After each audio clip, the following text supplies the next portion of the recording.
আসসালামু আলাইকুম ওয়া বারাকাতুহু। প্রিয় শ্রোতা, আশা করি আপনারা সবাই ভালো আছেন। আমিও আল্লাহর অশেষ রহমতে আলহামদুলিল্লাহ ভালো আছি। প্রিয় শ্রোতা, আজকে আমরা জানব 7 নাম্বার সাকার নামক জাহান্নামে শাস্তির কারণ এবং বর্ণনা। 7 নম্বর জাহান্নামের নাম হলো সাইর। কোরআনে কারিমে এই জাহান্নামের কথা দুইভাবে এসেছে। সূরা আম্বিয়াতে এসেছে 6 বার, সূরা ইনশিককে এসেছে 7 বার।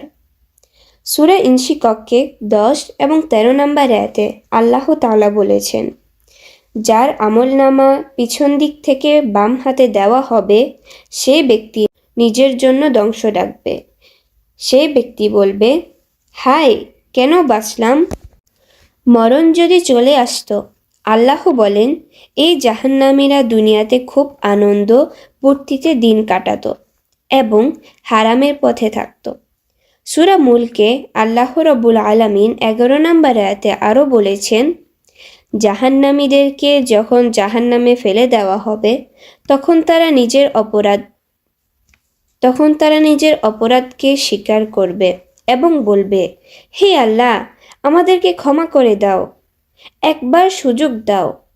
এসব জাহান্নামীদের সর্বনাশ রয়েছে। আল্লাহ বলবেন, দূর হ এসব জাহান্নামীরা। এই জাহান্নামকে কেন সাইর বলা হয়? জাহান্নামের যে অগ্নিশিখা সেটা অত্যন্ত প্রজ্বলিত, উত্তপ্ত হবে, তাই একে সাইর বলা হয়।